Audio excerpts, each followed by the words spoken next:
the military, ceremonies are held to accord distinctive honors to our national symbols or individuals on special occasions. These ceremonies are also used to display the proficiency and state of training in a command and to promote teamwork and pride in the organization. They also contribute to public morale by displaying symbolically the strength and unity of the military in support of the nation.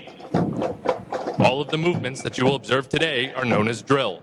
The purpose of drill is to enable a commander or non-commissioned officer, such as the military training instructor, the ability to move their units from one place to another in an orderly manner, to aid in training by instilling discipline and habits of precision and response to the leader's orders, and to provide for the development of all leaders in the practice of commanding formations.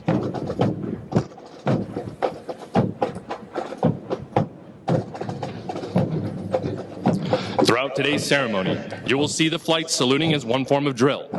The civilian counterpart of the salute is manifested in various ways, such as placing the right hand over the heart when the national anthem is played, or when raising the hand when greeting a friend. The military salute is given in the same manner as a gesture of recognition and a friendly greeting to a comrade in the honorable profession of arms. To maintain the proper decorum and respect for events such as this, we ask that you abide by the following standards while you are here. First, there will be times that you will be asked to stand for the invocation, the playing of the national anthem, the Air Force song, and the reciting of the Airman's Creed. Second, we ask that you remain silent during these times, reflecting on the price that has been paid for our freedom. Third, we ask that you pay respect to the flag during the national anthem. Civilians should stand and place their right hand over their heart. Veterans and military members not in uniform may render a salute or place their right hand over their heart. Now marching into position, Flight 184, led by Master Sergeant Justin King.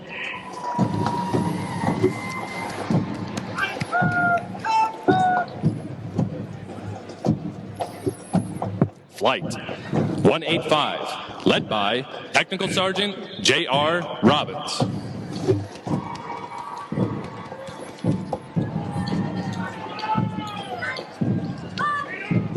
Flight 186, led by Staff Sergeant Elaine Garcia.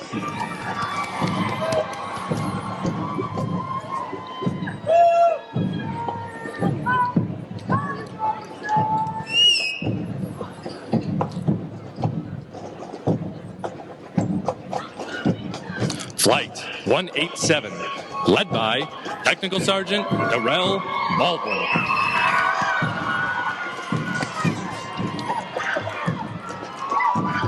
Flight 188, led by Staff Sergeant Adam Parrish.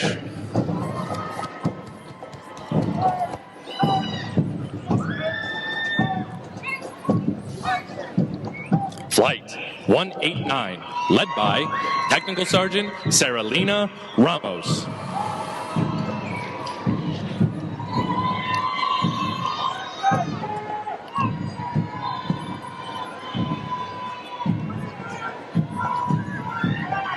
Flight 190, led by Technical Sergeant Alicia Burns Boquist.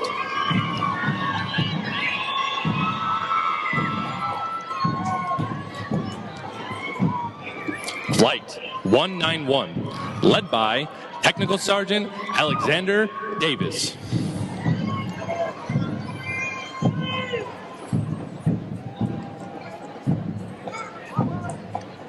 Flight 192, led by Master Sergeant Xavier Clark.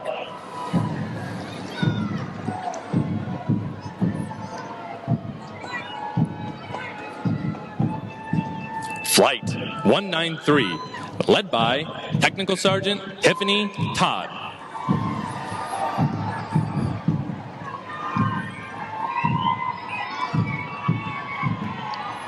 Flight 194, led by Technical Sergeant Philip Loggle.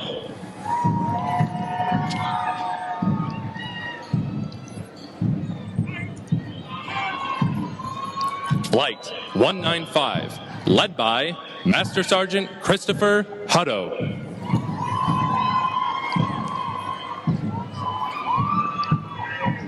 Flight 196, led by Technical Sergeant Zachary Hopper.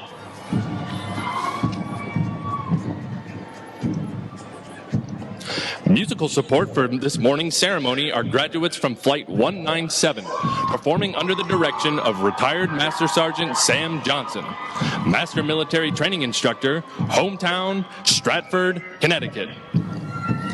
These individuals have been hand-selected to perform for today's ceremony.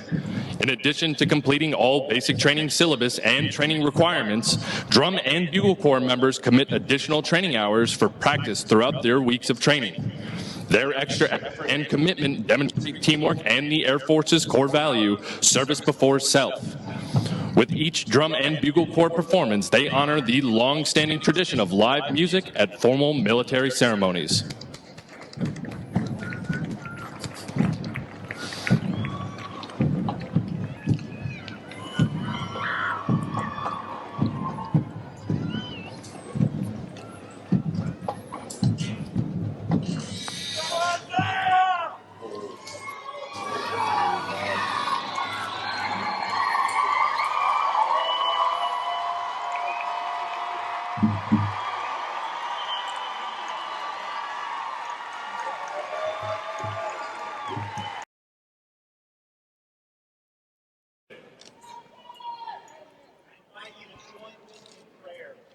This blessed morning. Almighty God, today we entrust to you these men and women who have chosen to wear the sacred cloth of our nation. Watch over them and guide them as they work daily to defend the liberties and the freedoms we hold so dear. Be their strength each day as they sacrifice in defense of those who cannot defend themselves. Gracious God, as we gather to observe and pause for this time-honored custom of retreat of our nation's colors, we ask for your mercy and blessing upon our nation. We thank you, O Lord, for the legacy of service members who have fought and died to preserve the freedoms that our flag symbolizes today.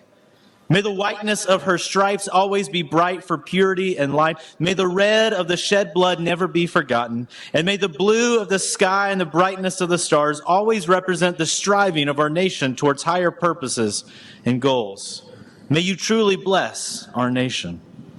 This morning, as the Gators of the 320th Training Squadron prepare to graduate from basic military training, my prayer is that this retreat ceremony will not soon be forgotten. May the words, "Greater love has none than this," that someone lay down his life for his friends, ring true in their hearts this morning. I ask from this day forward that every time these soon-to-be airmen pause from their duties at the sound of the bugle, that they will be mindful of the generations who have gone before them, who have served, who have bled, and yes, who have died for the flag we honor today. Gracious God, cause each of us never to miss an opportunity to reflect on the great price paid and continue to be paid for the red, white, and blue. It's in your holy name we do pray. Amen. Good morning and welcome to today's basic military training graduation ceremony. We would like to introduce our distinguished guests, beginning with the host for today's ceremony, the Commander, Air Force Basic Military Training and 1990 graduate of Basic Military Training, Colonel Jeff Pixley.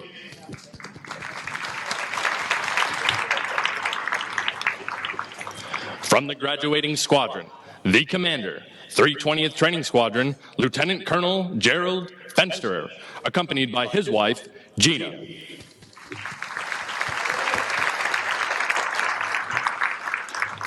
The Senior Enlisted Leader, 320th Training Squadron and 2003 graduate of Basic Military Training, Chief Master Sergeant Jennifer Smalls.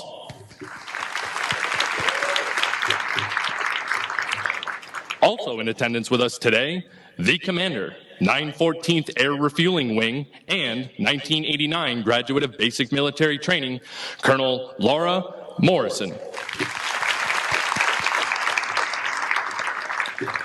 The Command Chief, 914th Air Refueling Wing and 1983 graduate of Basic Military Training, Chief Master Sergeant Donald Scott Peters. The Command Chief, 148th Fighter Wing, Chief Master Sergeant Joseph Mikatin, accompanied by his wife, Jolene. The Acting Command Chief, 37th Training Wing and 2002 Graduate of Basic Military Training, Chief Master Sergeant Yusuf Saad.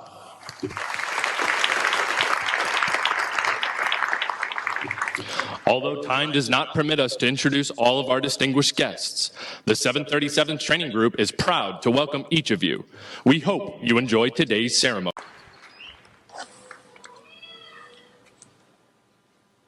Good morning, family and friends. We are so glad you could join us today because you are looking at our nation's newest airmen. Thank you for trusting us with your loved ones. Graduates, nearly 2 months ago, you arrived from different parts of the world as individuals, each bringing with you your own set of values, principles, and beliefs. But we challenged you to adopt and internalize a new set of core values: integrity, service, and excellence, and to bring your experiences together and work as a team to achieve one common goal: becoming an airman.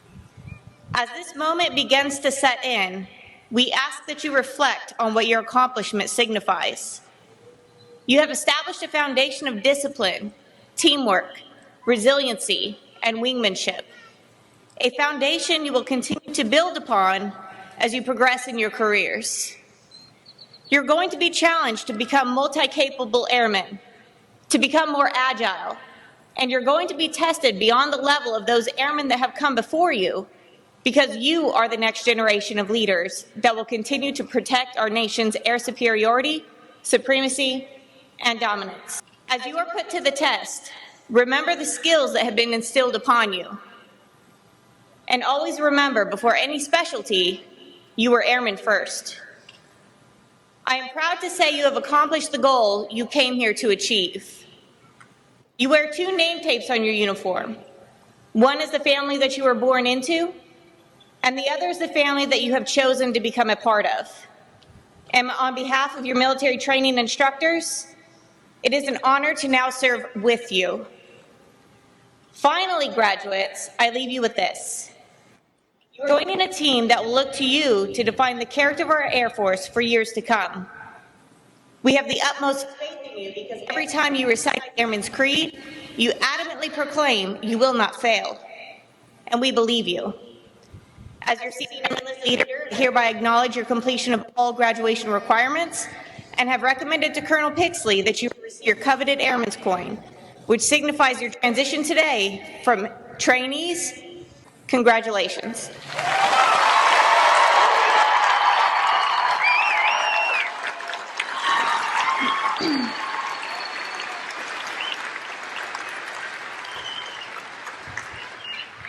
Roll Gator what?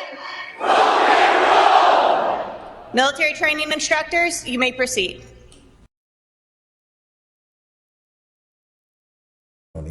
The military training instructors will distribute the Venerable Airman's Coin, and for the first time, distinct Space Force coins to our Space Force graduates. The lore of military coins has many colorful suspected origins. However, a popular story stems from World War I, where American volunteers formed flying squadrons in France during the Great War. One of the volunteers was a wealthy lieutenant who took great pride in his service and had medallions cast in bronze, with his squadron's emblem on them. He gave those medallions to every member of his unit. Not long after, one of the pilots was shot down behind enemy lines and was captured by a German patrol. The German forces confiscated the pilot's possessions except for the pilot's medallion that he wore around his neck. While in confinement in a small French village, the captured pilot took advantage of a nighttime bombardment by the Allies. He donned civilian clothes and escaped after crossing the front lines to safety. He came across a French outpost where he was initially thought to be a saboteur, until he showed them his unit coin. The French forces recognized the unit emblem, and instead of any harsher treatment, he received a bottle of wine. Today, several military units have developed their own coins and specific rules for them. Many organizations give out their unit coins to recognize outstanding performances and achievements. The coins the airmen and space professionals receive today are unique in that they originate here at the gateway to the Air Force and are only given to those who complete this rigorous course of instruction. On one side of the airman's coin, the original emblem of the Air Force resides as envisioned by General Henry Hap Arnold, one of the first military aviators and later commander of the Army Air Forces in World War II. Beneath the emblem, the year 1947, the birth date of the United States Air Force, and around the rim of the coin, the core values of the Air Force: integrity first, service before self, and excellence in all we do. Inscribed on the other side of the coin is the newly recognized emblem of the Air Force, a symbol that honors the heritage of our past and represents the promise of our future. The emblem retains the core elements of the Henry Hap Arnold emblem, the Arnold wings, and the star within a circle. The modern effect of the emblem reflects our Air and Space Force today and into the future. Inscribed in a half circle above the contemporary Air Force emblem is the Air Force motto, "Aim high, fly, fight, win." And on the border of the coin, a reminder to all who see this is inscribed, "Awarded on the occasion of becoming an airman in the world's greatest Air Force." The Space Professional coin also has a distinctive design. On one side, it displays the original emblem of the Space Force, the Delta, which was first used by space units in 1961, and honors the heritage of the United States Space Force. Beneath the emblem is the year 2019, the birth date of the United States Space Force. Inscribed on the other side of the coin is the Space Force motto, "Semper Supra," which translates to "always above." This represents the Space Force's role in establishing, maintaining, and preserving our nation's dominance and freedom of operations in the space domain. On the coin's border is a commemorative inscription that reads, "Awarded on the occasion of becoming a charter member of the United States Space Force."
Good morning, ladies and gentlemen, family, friends, guests.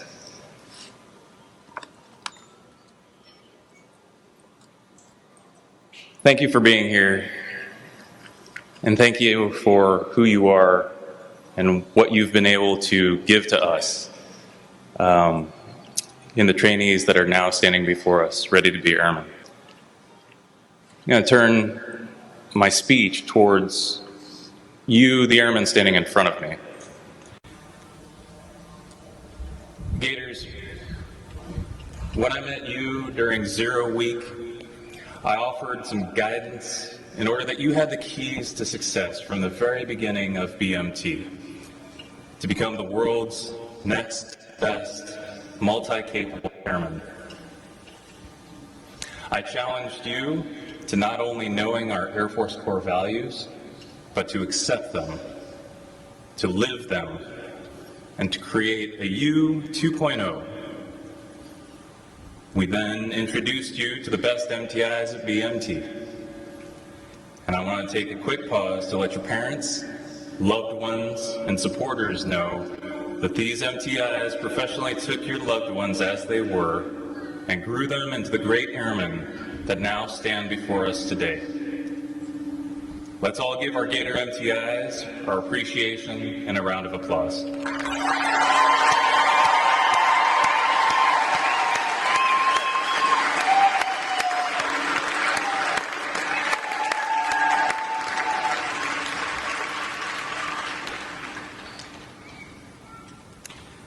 Now, Gators, these MTIs challenge you in countless ways to improve your airmanship through learning standards, achieving training objectives, striving for excellence, and most importantly, to learn from your failures and to develop your resilience.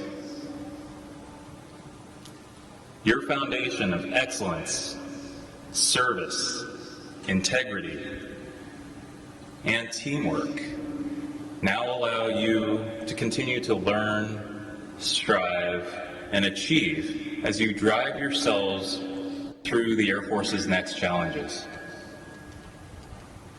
You now stand shoulder to shoulder as brothers and sisters in arms with me, with us, and with the airmen of the world's premier air power. Our MTIs and I are proud to say that you were born out of Gator Nation, and we all stand ready with you as we together defend our nation and each other. My final thought is a challenge to you. Serve with dignity and respect. Know and execute your roles. Foster teamwork and take initiative. Earn your stripes. Strive to be the best airman that you can be for you, for your wingmen, and for your country.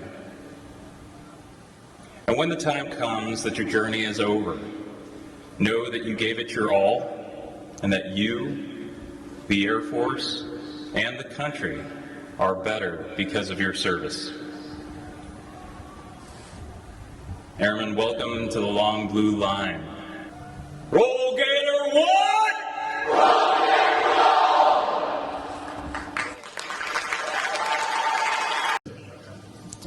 At this time, we would like to take this opportunity to recognize basic military training's most outstanding performer, someone who has demonstrated their ability to successfully navigate all assessments, testing their physical abilities, academic aptitude, and adaptability to the military environment through multiple progress checks.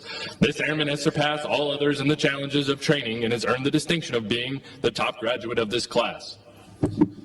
The top graduate is from Flight 197, Airman Elizabeth Olney. She is from Phoenix, Arizona, and joined the Air Force to become an airborne cryptologic language analyst. In the stands cheering her on are her father, Stephen, stepmother, Lacey Weiser, sister, Christina, and grandmother, Jane Sheehan. Her recruiter is Tech Sergeant Kamal from the 362nd Recruiting Squadron in Tempe, Arizona.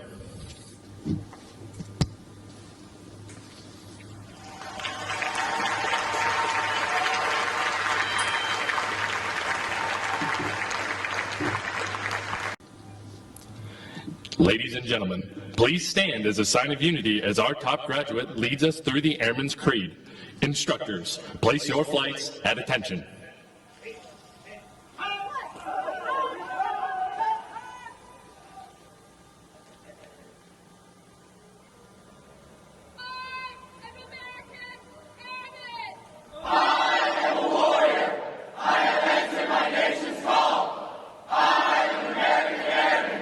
My mission is to fly, fight, and win.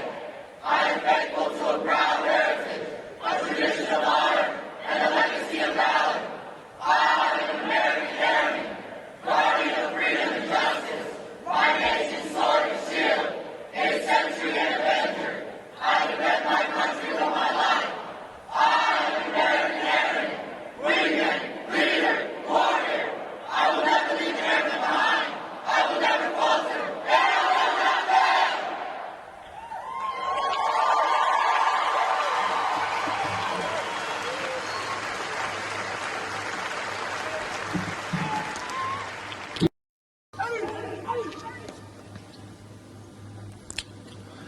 This morning, we honor our heritage of military customs and traditions as we welcome our newest airmen into the ranks of the Department of the Air Force. There are two purposes for this morning's retreat ceremony. The retreat ceremony is a solemn event conducted at every United States military installation around the globe. It signifies the end of the official duty day and, today, is symbolic of the end of training for our graduates. But more importantly, it is to pay respects to our nation's flag. When we offer our respect for our flag and to our national anthem, we have an opportunity to reflect on the democratic principles that have made our nation great. The meaning of freedom, dignity of the individual, the pursuit of happiness, and national unity all comes to mind when you think of our flag. It is the symbol of our nation to the world. Military members have a special bond with the flag. These airmen are part of the flag's tradition because they symbolize the spirit and sacrifices of the military and dedication to the defense of this great nation and the principles it represents. When we salute the flag and it is lowered, we ask you to think about the flag flying over Arlington and other national cemeteries. Think about the flag being carried into combat by the service members who preceded us. Think about the freedom Americans enjoy today, freedom without precedent in the history of the world. The men and women who stand before you today represent the projection of the strength behind our flag. Our flag security detail consists of members from the graduating squadron, led by Technical Sergeant Fausto Gill. Our Commander of Airmen is Master Sergeant Precious Roy.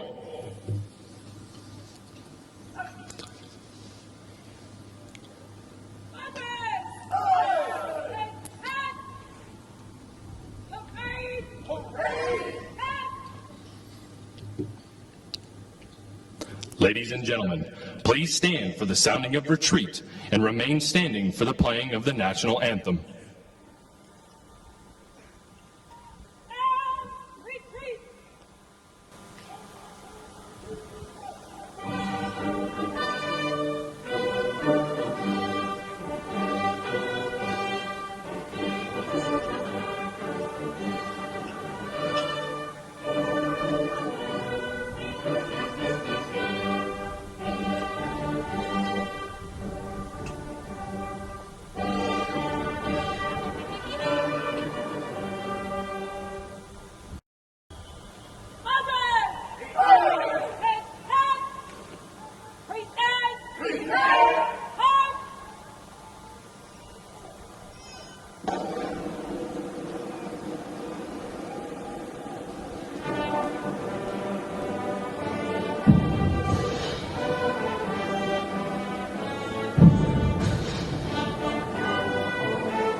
flag stands for peace, honor, truth, justice, and freedom. In the armed forces of the United States, during the ceremony of retreat, the flag is lowered, folded in a triangle fold, and kept under watch throughout the night as a tribute to our nation's honored dead. The next morning, it is brought out at the ceremony of reveille. The flag has been torn to strips and used as bandages for wounded combatants on the battlefield. It has been placed in the trembling arms of a grieving parent at the grave of their fallen son or daughter. It is flown at half-staff to honor our military members. The flag is flown in every battle of every war for more than 200 years. It has flown at Valley Forge, Shiloh, and Gettysburg. It was there at San Juan Hill, the trenches of France, in the Argonne Forest, Anzio, Rome, on the beaches of Normandy. It was waved at Okinawa, Korea, Vietnam, Somalia, Kuwait, Iraq, and in Afghanistan. The flag has been burned, torn, and trampled on the streets of countries that America has helped set free, yet it remains invincible.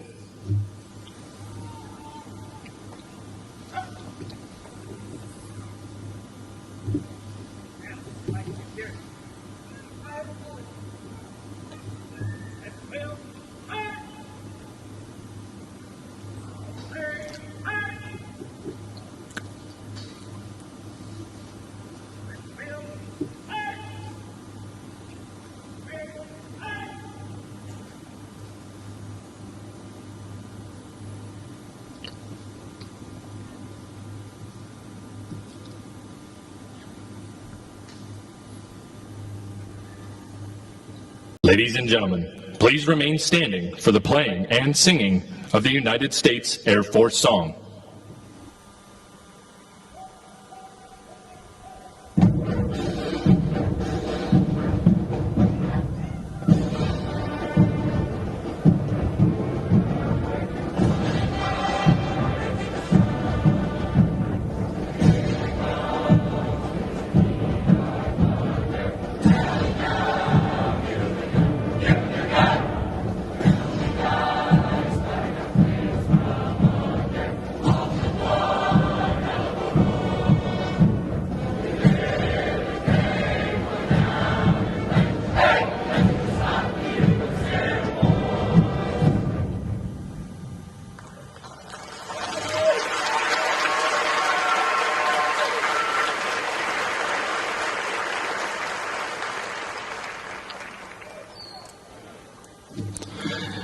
Congratulations on achieving this historic milestone that marks the beginning of your career. Ladies and gentlemen, please remain in your seating area. The graduates will be dismissed momentarily. Families with graduates in the Drum and Bugle Corps are asked to wait for their graduates on the north side of the west bleachers while they secure their equipment. We ask that you refrain from running onto the retreat pad and please use caution when descending the bleachers. Town Pass ends at 2000 hours. When dropping off graduates, please stay in your vehicle. Family members are not authorized to enter any training area. Thank you, and please enjoy your stay at 37th Training Wing, Joint Base San Antonio, Lackland, Texas.